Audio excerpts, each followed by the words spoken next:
Hello Cancer, welcome dito sa aking channel. Kapalaran 888, welcome. Cancer, ano ba ang messages, vibration, gabay, energy na gustong ipahiwatig sa'yo ng ating baraha, Cancer? Okay, may general reading siya, monthly reading. Ang ganda na ito.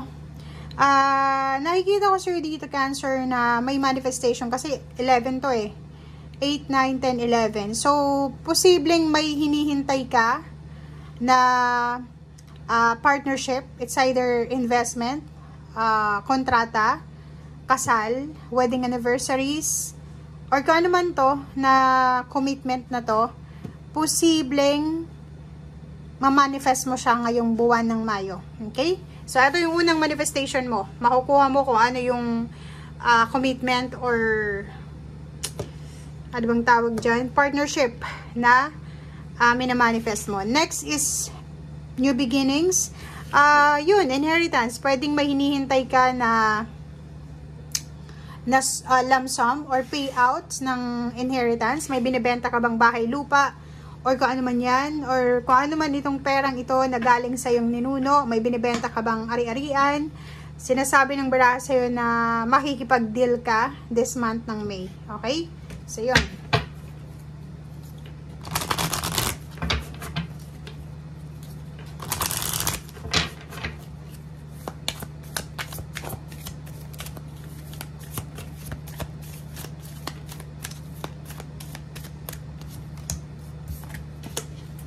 Okay.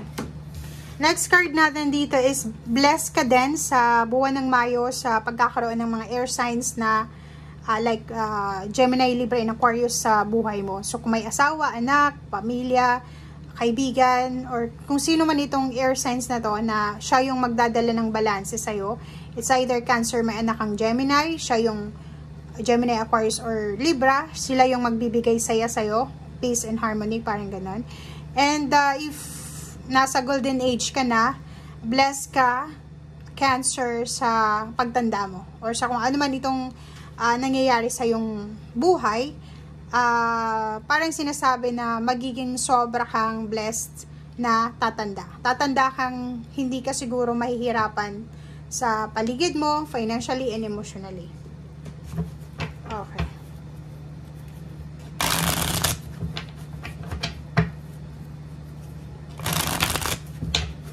Or pwedeng nakikita natin, combination ng 4 cards na to, posibleng magkakaroon ka ng kompromiso or negotiation sa kapamilya mo regarding sa ari-arian para sa pagtanda mo siguro. So, pwedeng nagsisave ka ng pera para sa pagtanda mo, or pwedeng nag-invest ka ng pera, or pwedeng may partnership dito between you and kapamilya mo, kapatid, or kung sino man ito na may involved na pera na para sa retirement or kano pa man. So, comment down below.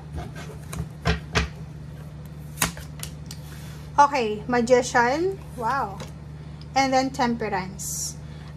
Yun. Sinasabi ng Barasio dito na make sure na kailangan natin ng 101% na pasensya sa buwan ng Mayo. Lalo na kung nagmamadali tayo. Kung may binebenta kang ari-arian, may negosyo dito, kompromiso, partnership or collaboration. If nagmamadali ka ng contract signing or kano pa man, huwag kang magmadali. Okay? Huwag kang magmadali, Cancer. Kailangan mong hintayin. Dahan-dahan lang tayo. Okay? Okay. And matuto daw tayong maghintay.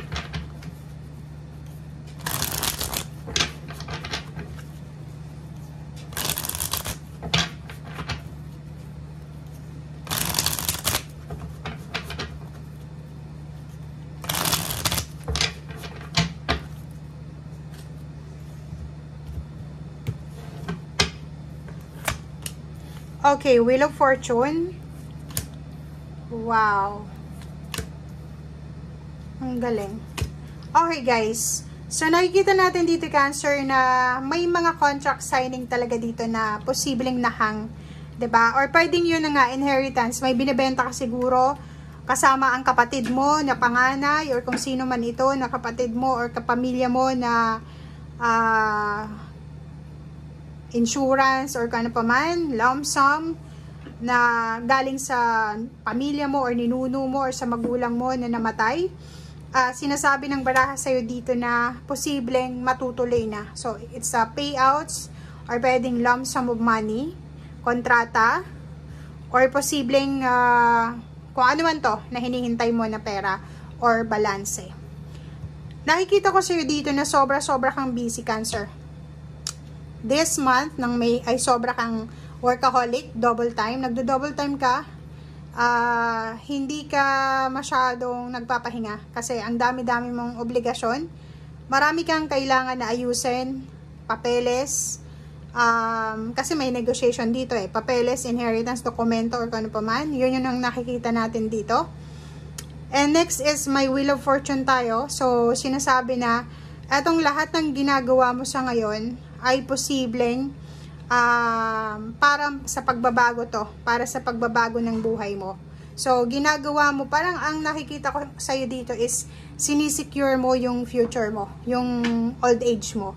So, pwedeng kumukuha ka ng insurance para sa pagtanda mo, or posibleng doble kayod ka kasi kailangan mo mag-save ng pera para sa pamilya mo or sa pagtanda mo or sa kung ano pa man or kung saan pa man yan. Okay, so yun. Ang nakikita ko sa'yo dito, nakafocus ka sa stability. Nakafocus ka sa stability, nakafocus ka sa, yun, financial stability ang focus mo sa ngayon Ayaw mong bumalik sa hirap. Ayaw mong pagtanda mo ay maghirap ka sa pera, at the same time may sakit ka. 'Di ba? Parang nakikita ko sa'yo dito, Cancer, nakafocus ka. Lahat ng gagawin mo ngayon na Mayo or starting this May onwards hanggang sa mga susunod na taon is para i-secure yung future mo. Kasi ayaw mong magkasakit sa future nang wala kang pera, tumanda ka nang walang pera, parang ganun. So, nag-i-invest ka ngayon or posibleng ginagawa mo yung best mo para maayos mo yung, masigurado mo yung future mo. Meron din ditong 66. Nakikita ko sir dito na may isang tao sa buhay mo, is either kapamilya mo rin siya, na tinulungan ka nung mga panahong walang-wala ka before. 'Di ba? So, pwedeng maaalala mo siya. Pwedeng maaalala mo ang taong ito na tumulong sa'yo nung mga panahong walang-wala ka. Okay? Or pwedeng babalikan mo, Cancer, or magbabalik tanaw ka doon sa mga panahon na zero balance ka, yung parang walang-wala. And then, marirealize mo kung sino yung taong ito na tumulong talaga sa'yo para makasurvive ka. Okay? So, comment down below if resonated ka dito. Bye!